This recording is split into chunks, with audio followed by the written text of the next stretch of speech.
Assalamualaikum warahmatullahi wabarakatuh. Balik lagi di channel Akbar CK. Kali ini kita akan mendengarkan penjelasan dari Bang Zulpan Lindan terkait Hasto yang menuding Pak Bambang Pacul itu bermain dua kaki, ya, yang mengakibatkan banteng di Jawa Tengah itu tumbang senyungsep-nyungsepnya. Sebetulnya tujuan Hasto ini apa? Apakah hanya sekedar mencari kambing hitam untuk disalahkan, atau ada maksud terselubung, ya, sampai dengan mengeluarkan pernyataan atau pengumuman bahwa ada 27 kader PDIP yang bakal dipecat? Apakah termasuk Pak Bambang Pacul? Nah, langsung aja kita saksikan video kali ini, penjelasan dari Bang Zulpan Lindan untuk selengkapnya. Gas. Ini menurut saya dia banyak salah langkah di dalam politik, ya, karena ingin selalu memaksa diri supaya Ibu Mega itu melihat dia itu hebat, sukses, ya kan? Nah, akhirnya dia memaksakan segala dan dia manfaatkan betul itu. Ibu Mega nggak suka sama Jokowi, dia main betul di area itu, di area konflik Mega sama Jokowi, itulah dia bermain di situ. Dia paling die hard membela Bu Mega untuk memojokkan Jokowi. Dikipas terus itu Bang, ya. Ibu Mega pun senang ada orang seperti ini. Memang ketidaksukaan, kebencian Ibu Mega kepada Jokowi sudah sampai pada titik puncak juga. Ya, tapi kan? ini kan membuat juga sebenarnya hubungan antara Bu Mega atau PDI dengan Pak Prabowo sendiri, presiden sendiri juga ikut merenggang dong Bang. Kalau ketika prosesnya sudah sampai sini gitu, karena ya kita masih melihat Prabowo dan Jokowi belum bisa jalan gitu. Artinya menyerang Jokowi ya quote unquote juga masih menyerang juga Pak Prabowo gitu Bang. Apa Ya, ngeliatnya gimana? semua kita udah sering bicara, ya, bahwa hubungan Prabowo dengan Jokowi itu kan spesial. Hubungan Prabowo dengan Ibu Mega itu pertemanan biasa. Kalau spesial itu artinya ada timbal balik kan. Prabowo dapat apa, Jokowi dapat apa.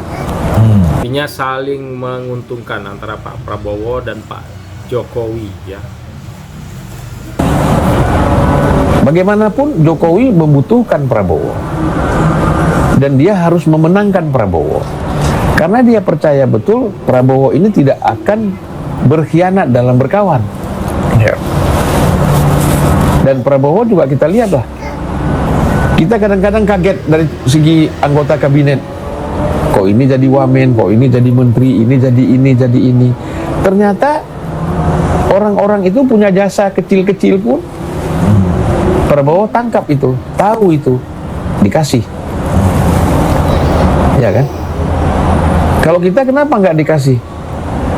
Kita suka sering juga podcast kita bela Prabowo, kan? Total Politik, Cokro, Unpacking Indonesia, ya kan? Tapi kita kan nggak dapat apa-apa karena dia bilang kalau orang ini kuat hari ini kabinet, siapa lagi yang main podcast? Makanya Mr. Q mana cuti Bang ya? Mr. Q serius pula kan. Kalian lebih berguna di luar nih, serius pula Mr. Q kan. Ya. Padahal ya kita memang lebih senang di sini aja kan. Ya karena kita kan lebih aspirasi kita independen. Kalau mau kritik boleh di sini kan. Muji boleh. Boleh puji boleh. Ngasih boleh, nggak ngasih boleh. Kalau di dalam kan harus muji kan. Harus bela lah. Kayak harus bela. bahasanya begitu. Ngasih boleh, artinya ngasih dulu. Iya. Kedua nggak ngasih ya nggak apa-apa. Iya. Nah, kembali lagi kita ke isu ini. Kembali ke Tibu Aceh. Iya. Berarti menurut Abang ya posisinya Hasto itu nggak nyaman juga ya. Baru-baru ini juga ada omongan bahwa Prabowo itu kesatria gitu dari Pak Hasto. Beda sama Jokowi katanya gitu lah. Iya, dipuji lagi Prabowo. Iya, dipuji Prabowo. Kan kita Bang. udah pernah bilang, gayanya Hasto itu kan belah bambu. Satu diinjak, satu diangkat, itu gayanya dia. Jadi dia muji Prabowo, menginjak Jokowi. Kan gitu. Nah, dia pikir Prabowo ini nggak tahu cara-cara main seperti ini. Pasti tahu lah Prabowo, ngapain kau main-main kayak begitu, udah tahu lah. Kan waktu Pilpres kan, iya kan? termasuk yang berseberangan keras kan, kok sekarang muji-muji gitu loh. Dan Prabowo tuh diumbang-umbang begitu, tahu dia. Kata Prabowo dalam hati, taunya aku kok ulok, tapi aku sur juga. Tapi nggak ngaruh dalam Nggak ngaruh. Jadi ya orang kalau tahu historis bagaimana, kenapa Prabowo ini 4 kali ikut pemilu, 3 kali kalah, ya kan? 2 kali kalah lawan Jokowi. Sekarang dia pikir, masa gua keempat kalah lagi? Yang penting gua menang deh. Habis dilantik jadi presiden, gua berhenti pun jadi presiden nggak masalah. Yang penting foto aku di istana ada. Itulah kira-kira gitu. Makanya dia terus 4 kali dia ikut pilpres. Dan dia tahu betul, kalau saya berseberangan dengan Jokowi dukung Ganjar, atau Jokowi tidak dukung siapa-siapa, saya pasti kalah. Gitu. Prabowo paham betul. itu fakta politik ya. Fakta politik. Nah, tentu kan ada syarat-syaratnya. Ya saya akan dukung Mas Prabowo menjadi presiden. Ya, misalnya diskusi di antara mereka, kira-kira untuk lebih mantap lagi bagaimana Gibran jadi wakil presiden kan? Tadi kan yang paling dominan kan Erick Thohir kan? Karena Erick Thohir itu ideal sebenarnya. Menurut abang? Enggak, kalau kita lihat figur dari wapres-wapres dibandingkan Sandiaga Uno lah, siapa-siapa itu kan di luar Gibran ya, dia ideal. Satu, populer, ya kan? Kedua, PR-nya jago juga, ya kan? Ya populer karena PR jago bang. Ya makanya, ya kan? Ketua umum PSSI bola, ya kan? Sukses pula. Nah kemudian punya uang, aman ini. Nah tapi menang apa enggak? Belum pasti. Yang pasti menang gabung sama Pak Jokowi, ambil Gibran. Faktor uang nanti aja, kalau udah ini kan udah gampang itu. Nah itu jadi kalau kita lihat di situ. Jadi udahlah, capek aja Hasto ingin mecah belah Pak Jokowi sama Prabowo tuh capek. Cari yang lain aja lah, kerjaan yang lain. Konsentrasi bagaimana? Apa bang? Ya kan, Saran apa, konsentrasi bagaimana konsolidasi PDIP, bangun PDIP, ya kan? Kemudian berpikir ini mau kongres, bagaimana susunan kepengurusan yang bagus, yang baik. Kan kita senang ada partai PDIP misalnya oposisi tapi kuat.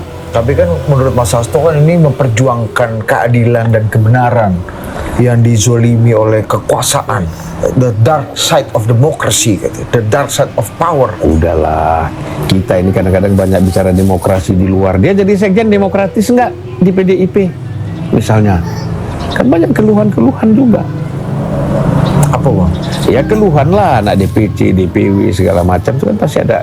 Kita kan lama di organisasi. Sebagai sekjen itu kan bisa melakukan apa saja. Gitu. Abang pernah dengar cerita ada keluhan nggak Mas Hasto? Ada lah, kalau kita ke daerah-daerah kan ada, saya dengar bagaimana. Wah ini susah. Kadang-kadang SK pemecatan itu kan oleh sekjen itu dikasih di airport aja. Kau dipecat hari ini nih. Ya kan? Oh kayak gitu bang. Gitu banyak. Kadang-kadang pakai telepon aja pemecatan.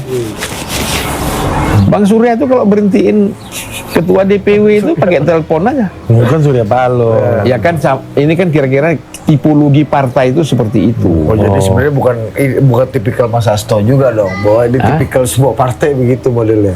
Iya. Jadi kalau kita bicara demokrasi, perjuangan itu, coba di internal kita demokratis nggak? Suruh aja nanti komen-komen di podcast kita ini, pasti ada yang bilang, saya dipecat dengan cara begini, saya diberhenti dengan cara begini. Pasti itu. Mereka akan komentar. Nah, cuman kan dia kalau terbuka nggak berani, tapi kalau komen di podcast kan berani dia. Ya kan? Nah, jadi kita ini bicara keadilan, bicara apa tadi?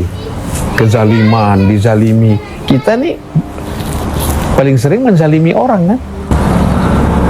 Yang ngomong-ngomong ini gitu, punya kekuasaan di partai, neken gitu. Kalau nggak mau begini, apalagi Pak Hasto dekat ibu kan, tinggal lapor ke ibu, dipecat, berhenti. Gitu.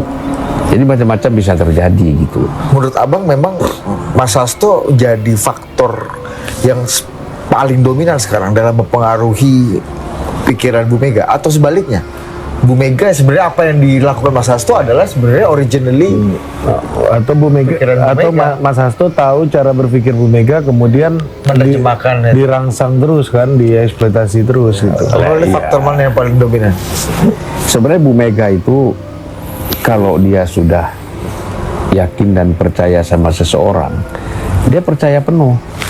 Apalagi dia lihat orang ini tidak berkhianat kepada dia, tetapi malah mendukung sikap-sikap dia. Sebagai contoh itu tadi yang selalu dibuat sebagai ini kan Jokowi objeknya. Dia tidak suka sama Jokowi, Ibu Mega tidak suka sama Jokowi. Objek ini dipakai terus sama Hasto. Ya kayak gitu. Gitu. Ibu Mega jadi merasa bahwa ini orang loyal gitu loh. Padahal ini kan bisa merusak partai. Cara berpikir kayak begini kan nggak maju-maju nih. Nah, abang di podcast sebelumnya sama kita ini kan membaca bahwa apa yang dilakukan ini kan bahasanya abang gini kan, dengan ditarget duluan Bambang Pacul gitu misalnya di Jawa Tengah, bahwa ada isu pengkhianat, isu bermain dua kaki segala macam, sehingga ketika ini menang Bambang Pacul dicoret dari daftar peserta pesta. Kalau ini kalah, kita sudah tahu siapa hidung yang akan kita tunjuk sebagai kambing hitam gitu. Dan abang melihat dalam skenario besar apa yang dilakukan terhadap Bambang Pacul ini masuk dalam skenario panjang kekuasaan atau perebutan pengaruh dan kekuasaan di internal PD Perjuangan, terutama menuju Kongres ke depan. Tapi kan abang melihatnya begini, posisi Mas Hasto jadi lebih kuat nggak sekarang, dan posisi Mbak Puan otomatis jadi lebih drop nggak? Saya kira enggak. Ibu Mega itu tahu. Ibu Mega itu tahu bahwa yang saya kasih tugas untuk memenangkan pilkada di sana adalah ketua Bapilu sama Sekjen, ya kan? Apalagi mereka menyampaikan keraguan kepada Bambang Pacul. Kata Ibu Mega, udah Bambang nggak usah turun, nggak usah all out. Yang all out kalian yang harus menang di sana. Tapi kalau dia gagal, kambing hitamnya Bambang Pacul. Kalau menang, yang dapat nama orang ini gitu. Itu tadi penjelasan dari Bang Zulpan Lindan. Sekarang silakan ketik komentar kalian seperti apa pandangan kalian terkait konten ini, terkait video ini, seperti yang udah dijelaskan Bang Zulpan Lindan tadi ya. Saya akhiri, assalamualaikum warahmatullahi wabarakatuh, salam sehat selalu.